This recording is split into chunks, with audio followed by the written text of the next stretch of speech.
Marcus C. Williams here. Now, usually we do a little bit of a entrance timer countdown, but some people have said, well, what with the entrance timer can you do to get it down? I think we're going to probably bring it back, but I figured I'd say, hey, let's test it out and see how it works out tonight. So, as you know, we've got a lot of news going on right now, and it's been quite a few days since I dropped a news video. So we're going to do a couple of quick things through the news really quickly because there's just so much going on and there's a lot of really important topics to cover. So I'm going to do my best to go as in-depth as possible on the very important things and how they'll affect you coming up soon. And I'll do my best to make sure that I get a chance to go through all of the topics that we've got for tonight. So let's get into it. Boom. So I know a lot of you guys have seen what's going on with the banks across the nation and what just happened with Signature Bank in New York and what happened with SVB in Silicon Valley. So those were very serious collapses in which the federal government stepped in and took over these two banks. They took over the banks because the banks in America honestly, in most of the westernized society, use what they call fractional reserved banking, where basically they take your money in and then they loan your money out to somebody else immediately. Like they don't keep the money in the bank. If you go to the bank tomorrow and you have $1 million in your account, it won't be there. They'll have to try to get it ordered in. It'll be a problem and all of that. As a matter of fact, I've heard people even try to deposit large sums of money and it's a problem for them as well. Just for different reasons and stuff like that. So the fractional reserve system that we have in America is pretty jacked up. What the banks do is they buy treasury bonds. And with the treasury bonds, they're based on whatever the interest rate is at the time that they're issued. So for instance, right now, the Federal Reserve has continued to raise interest rates. So now when you try to cash in a bond that you got, like, let's say a year ago, the bond would be worth less. So you'll have to sell that bond at a steep discount, which is what happened in the case of Signature Bank and Silicon Valley Bank. They sold it in Silicon Valley Bank, they sold it at a 20% loss for billions of dollars worth of bonds that they tried to turn into the Federal Reserve. So you got to understand that amount of money, like, let's say you had $4 billion that you needed to cash out, and then they take away, then you lose 20% on $4 billion. That's like losing $1 billion, basically.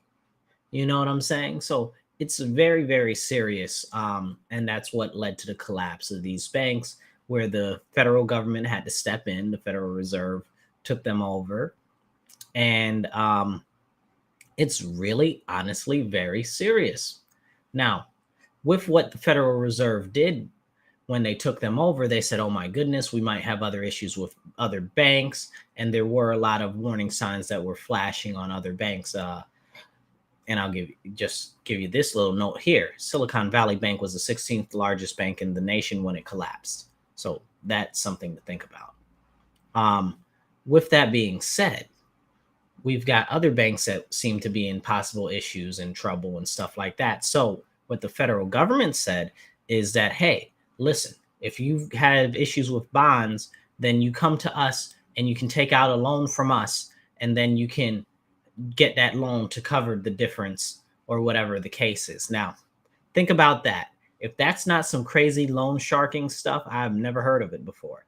That is extremely crazy loan sharking. Basically, what happened is Federal Reserve issued the bonds, right? So the bonds are worth less now. So the Federal Reserve is like, listen, you can borrow some more money for me, but you're going to have to pay me interest on that also. That's insane. That's a second loss of money, and who knows if they'll ever recoup the loss from the original stuff. All of this has snowballed into something that's extremely concerning, and more people should be paying attention. That's why I'm attempting to deliver this message to you guys specifically on this topic. When we look at what's happening, this is another bank bailout. That's exactly what's happening.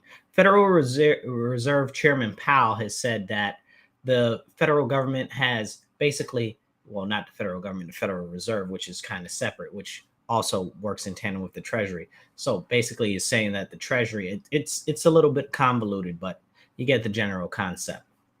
So the Federal Reserve is basically saying they can print out as much money as they want, okay, at the U.S. Treasury, and the Federal Reserve can distribute it however they want. Now, this is concerning because, as we know, we've seen this over the last 3 years, where they start issuing and increasing the amount of currency in circulation that deflates our money. That inflates our money. When it inflates our money, that means that your dollar is worth less, almost worth less. The words ring true, whether they're separate or they're combined. And this is a very serious issue because if you go out and you try to buy things, now your purchasing power is less. So, like, let's say, for instance, a quarter 3 years ago was worth a quarter, and now a quarter now is worth less. Call it 15 cents, and I'm over exaggerating on the amount. Honestly, not really. Honestly, I'm not. Because our value of dollars has been devalued greatly if you look at the common purchase of products and the general products versus the price. What happens with inflation is when the Federal Reserve raises rates and stuff like that, you end up having issues with costs of goods. Because what they're doing is essentially when they're putting in these rate increases, they're making it so that stuff is more expensive for you to purchase so that you spend more of your savings. And that is a serious issue for everybody that has savings, everybody that has a pension, everybody that has a retirement account, anybody that has any type of things like that. So that's something that's very, very serious that needs to be actually conceptualized in your head. Now, with the bank bailout that they've just done, they just printed a ton of extra money. All that's going to do is serve is to inflate our dollar even more and make your dollar worth less even more.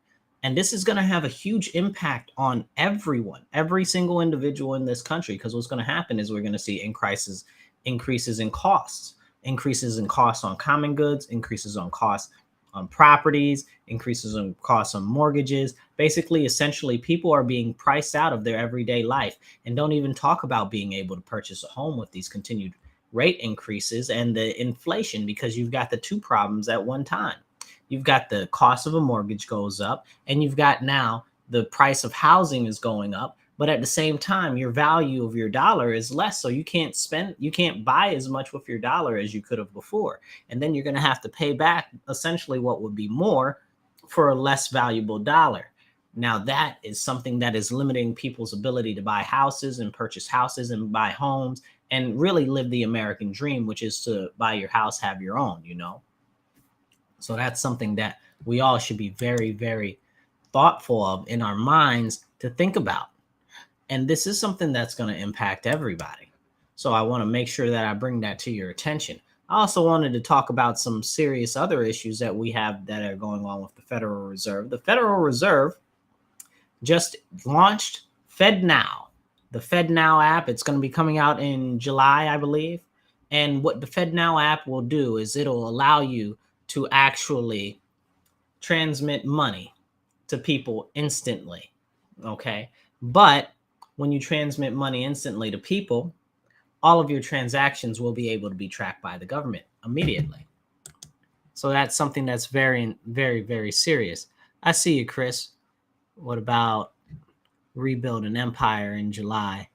Anything goes. It's very interesting, the direction that we're going right now, honestly, Chris. So with them introducing the FedNow, this basically is the immediate jump into CBDC, central bank digital currency, the digital dollar concept, because the government is going to be controlling all of the money. They control all of the money transfers. They know all of your purchases. They know everything that's going on all at one time. This is something that people need to be aware of, and they need to be wary of, because I don't know if you trust the government, but if you trust the government, you are too trusting. So any good person, any good American knows that you do not trust the government of the United States of America. You just don't. I love my country. Okay. Nobody can tell me anything wrong about my country, but the government is not to be trusted. That's very clear, plain, and simple, especially when they're passing laws and telling you that it's good for you, especially when it gives them more control over your money or does stuff which impacts your other rights. And speaking of other rights, let's get into there was a judge the other day. I can't remember his name off the top of my head. I want to say it's Collins, but that might not be his name. Anyway, it doesn't matter. A federal judge. He was at Stanford, and basically what happened when he was at Stanford, he was at a Federalist Society event. They brought him in to speak at a law school. This is a law school, right? So they brought him in to speak. You know, he's a judge and he's trying to speak, and there are all types of crazy hecklers there, and they're acting a raw riot. And then they had the DIE, the Diversity, Inclusion, and Equity Dean was up there and ramrodded him verbally for 6 minutes. It's crazy, you know, like we're supposed to have free speech in America on campuses. A federal judge, you know, this is a law school. This is inappropriate. This is inappropriate completely. And it shows how and I hate to say it like this, but this is what it is. This shows how the more extreme elements of the left and of the leftist Democrats are actually doing everything that they can to pervert and limit people's freedoms and liberties. This is something that needs to be paid attention to. Very, very serious. You look at the issues that we're having with free speech everywhere, where it's like they can speak, but if you have a difference of opinion, you can't speak. And they'll do whatever they can to shout you down or disrupt your event or whatever the case is. And this is a very serious issue. We also saw the same type of a situation, but even worse, at UC Davis at a Charlie Kirk event the other day. So shout out to my friends at UC Davis over there. But the event was crazy because they tried to start the event and they got all these Antifa protesters coming in, smashing up windows, breaking up stuff, okay, destruction of property to prevent this man from speaking there. Now, I don't know if you guys have heard Charlie Kirk speak before. He's pretty all right, honestly. He's pretty all right, you know. He's out of all of the people who are more concerned about the direction our country is going, he's pretty all right when he speaks, and he's pretty open and everything, and is willing to take questions and all of that. And this is the type of dialogue that is actually needed to be had in the nation that's going in the direction that we are, which is down the drain because people refuse to have conversations. But these people that are acting out like they're activists, many of them that don't even attend the school, and that others that are promoting this insanity are working to limit people's rights, liberties, and freedoms by hearing somebody else speak. But they wouldn't like that if somebody did it to them. Now, this is a very serious issue that does need to be addressed because it continues to go into our every fabric of society. And that, my friends, is a very serious issue. Drink water, stay hydrated. So along with that type of situation that we have going on, while the country is deteriorating, we've got all of these people that are making it so that you can't speak freely. And if you stand up, they'll try to choke you out or blacklist you or do whatever they can to make it so that your voice isn't able to be heard if it's not whatever the narrative of today is. We as individuals, as Americans, need to stand up and say this is not something that's acceptable. It doesn't matter what side of the fence you're on, right, left, center, libertarian, it does not matter, okay? This type of action is not okay. When it is an open event at a campus and it's an event that's discussing very pertinent issues and matters, and it's a free speech event, right? Like, people should be able to have free speech. But if you want to come in there and you want to tell somebody to kill their babies, or you want to tell somebody to make sure that they mutilate children and stuff like that, that's okay. That's okay for these people. That's okay for these insane individuals who want to perpetrate this nonsense, you know? And they do it because they are sick in the head. Something is wrong with them.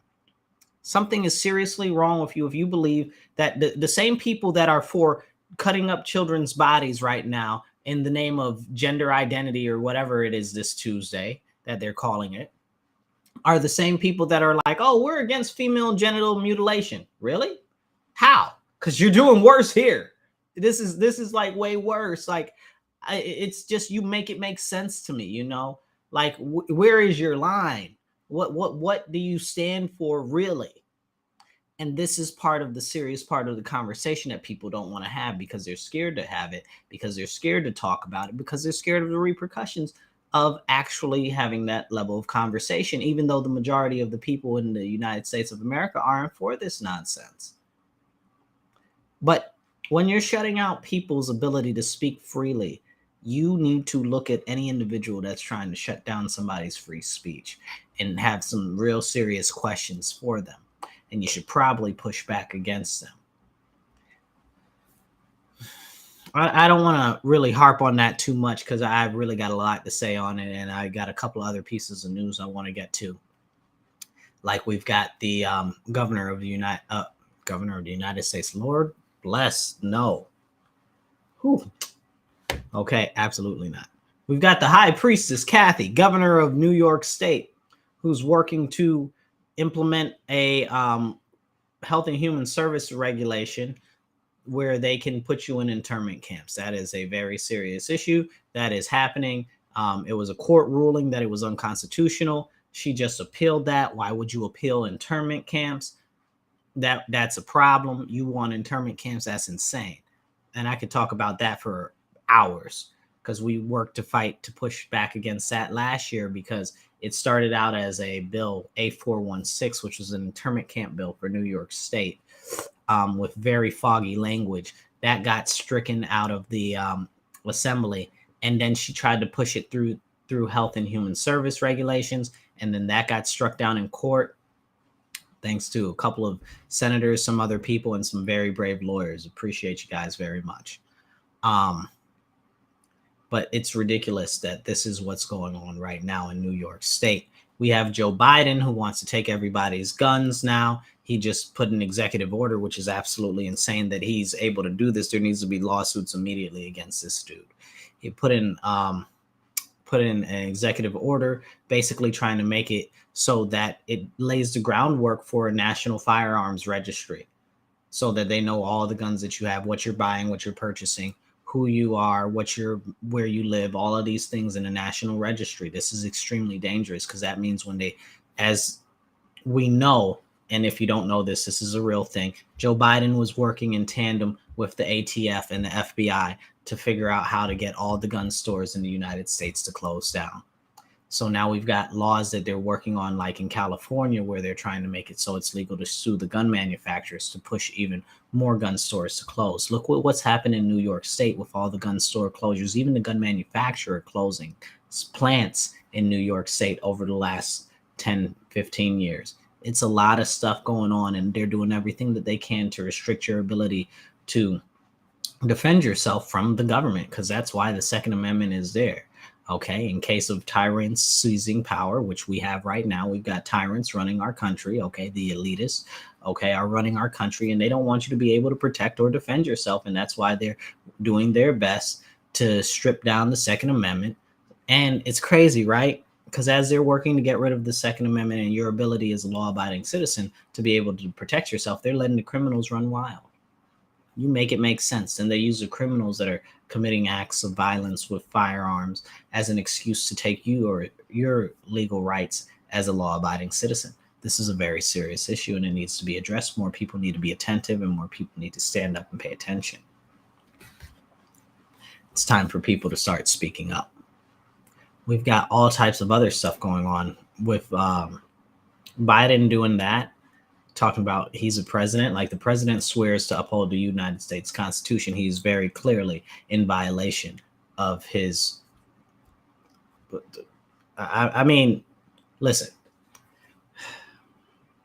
that commitment to uphold the U.S. Constitution is very, very important. It's an oath that he has taken many times because he's been in Congress for decades. He's been in Congress longer than I've been alive. Okay. This is very serious. So for him to go against the U.S. Constitution is very problematic. More people need to pay attention to it. And it's not about your thoughts or your feelings or what you think is best. We have the United States Constitution, not to give us laws, but to protect our God-given rights. That's why we have the Constitution. This is something that a lot of people don't talk about, don't know about, but this is the reason why we have them. Okay, that's what makes us a republic and not a democracy, which is another lie that they'll try to sell you, that we're a democracy. America is not now, nor has it ever been a democracy. It has always been a republic. If you want, you can say a constitutional republic. If you want, you can call it a representative republic. Both are accurate, but it has never been a democracy. But that's the lie that they'll tell you, and they'll keep selling you, because the more that they hammer that home and use that word, the more that they can craft your mind into thinking that we are something that we're not. It's very, very serious, the time that we're in, and we need to have more people to wake up and be attentive to what's actually going on. Now, we also have what's going on in Ukraine. I don't know if you guys caught it yet, but we had a very serious military incident the other day. Now, you're going to have to ask yourself a couple questions here. First question. Ukraine is right on the verge of the Black Sea, right? The United States doesn't have any ships in the Black Sea, but there was a U.S. Reaper drone, the Reaper drone, the one that blows stuff up really good. There's a U.S. Reaper drone that's flying in the Black Sea right near Russian territory and spying on the Russians and their military stuff, right? Now, the U.S. is officially not supposed to be being involved in anything like that. So the Russians sent 2 jets to harass the unmanned aerial vehicle. So I guess they dumped fuel on it a couple times, and they tried to encourage it to get out of the area, right? So now we've got the actual drone, how it ended up crashing is up to interpretation. I'm using quote fingers if you're just listening to the audio, but how it ended up crashing is up to interpretation. But it crashed in the Black Sea, and again, there are no U.S. ships there, so honestly, what is it got business doing there in the first place? But that's another conversation. But it crashed, and the Russians are saying that they're going to go pick it up out the water, even though it's like 5,000 meters down or whatever they said that it was. 500 feet, I don't even know, 5,000 feet, something like that. It's deep down there, it crashed. But here's the deal. We didn't have any business doing that really to begin with, and that's part of the problem that pissed the Russians off. I don't care how you feel about Russia. I don't care how you feel about Ukraine. I don't care how you feel about the U.S. military. What we were doing was out of sorts, and we didn't have no real business, so we can't really be mad at what happened. However, I guess you could, but you shouldn't be.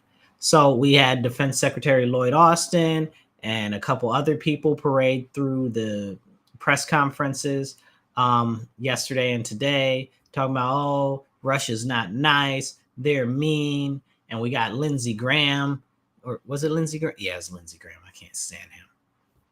Lindsey Graham getting on the TV talking about, oh, we should go blow Russia up because that's what Ronald Reagan would do. No, the fuck, Ronald Reagan wouldn't do that. Excuse my language. No, he wouldn't do that. Because he's not stupid, and he's not that type of an individual like Lindsey Graham is. And Mitch McConnell, while we're at it, freaking crazy people. And I'm a war hawk. Like, I like the concept of that, but this is not the war that we need to have, and it would not be good for us. Mainly, my first concern and my first priority is the American people and their safety. Not only their safety as in physical safety, but also their safety as in trade routes, as in being able to source materials, as in being able to feed our nation and have energy security. A war with Russia would destroy all of these very quickly. It would be a problem. So it's not realistic to say that that's something that we should do or even get involved in.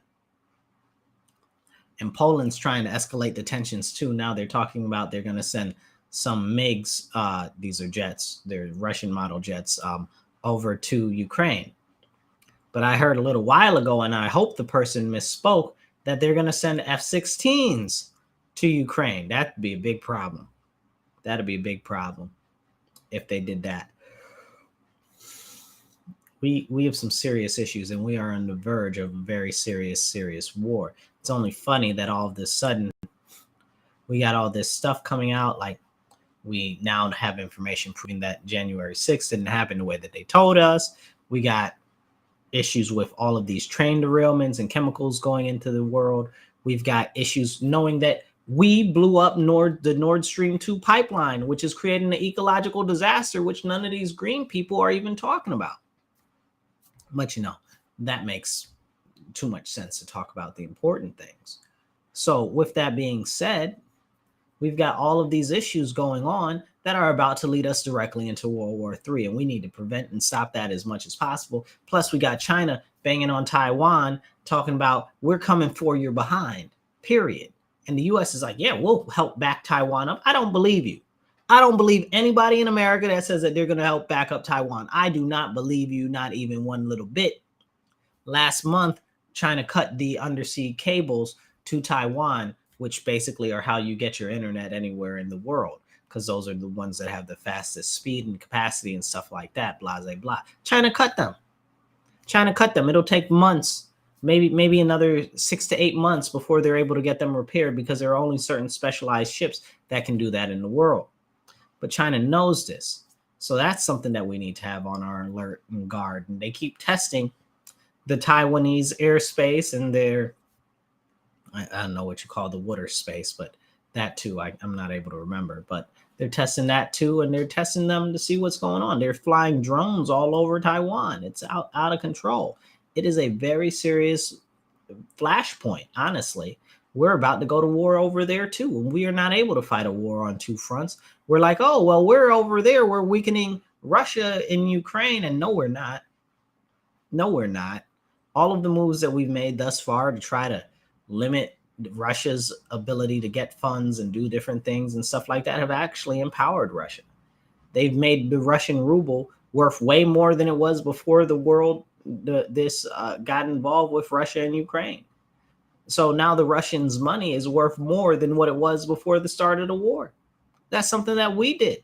Now Russia and China are building a whole parallel economic infrastructure and financial infrastructure to be used by many other countries. Look at Saudi Arabia and Iran are back working together thanks to China, which is another scary thought right there.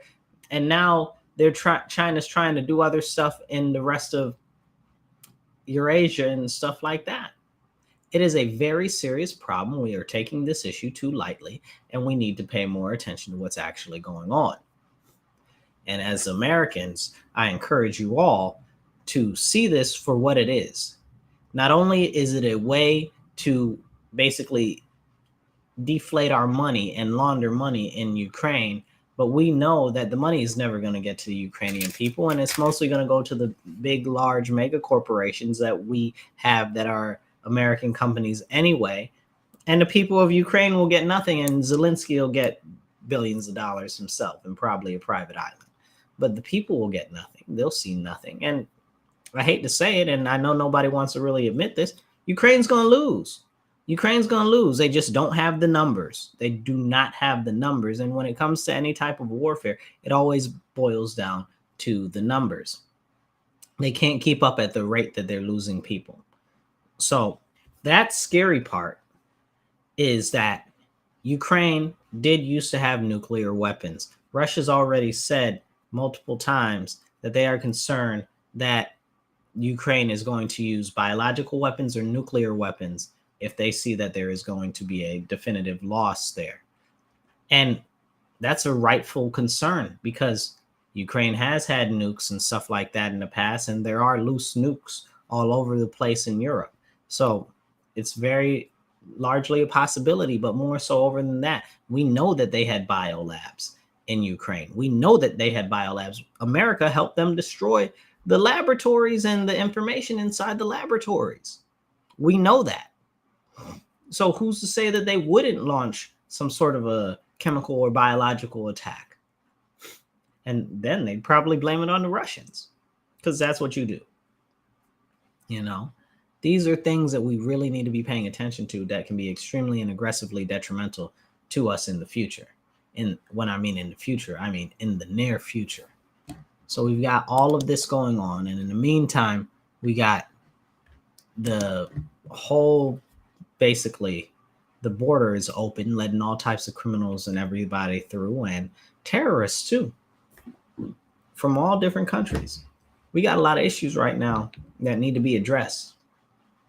I saw today the agricultural was it the agricultural secretary who said it? One of the senators, not the agricultural secretary, but it was an agricultural committee meeting. I saw that this morning. They were like 90% of farmers have lost money over the last couple of years. They said 50% lost money on their farms, and another 40% didn't make any money on their farms, but they made money from outside activities instead of on their farms. So that means 90% of the farmers in America are in trouble and in peril. So this is something that we really need to be paying attention to. These are issues that people don't talk about. I talk about it because I like food. I like to eat. You know what I'm saying? I like to be able to eat and access food. But if we don't stand up and push back against what's going on in our nation right now, we're going to lose everything. And we need to focus on so many things. But now the Pentagon and the FBI is like, there may be a UFO mothership in our solar system that's sending out probes to probe Earth. Man, if you don't get that nonsense out my face, okay? Aliens are here. Of course they are. That's just ridiculous to think otherwise, okay? Is there an alien mothership in the solar system right now? Probably not, honestly. Probably not. But they'll try to make you think that is a thing so that they can distract you from everything else. They'll probably even stage a fake alien invasion. You know what I'm saying? That'll be a thing to try to unify everybody and hasten everybody to move towards one world order and give up all their rights and freedoms. And this is how they operate. So mark my word on that. It's coming. They're already trying to get rid of the Lord. So it's very, very serious. So watch what's going on. Be wary, be attentive, and stand up and speak up, and don't shut up. Stay strong, take action. I'll catch you guys later. Be blessed and be well.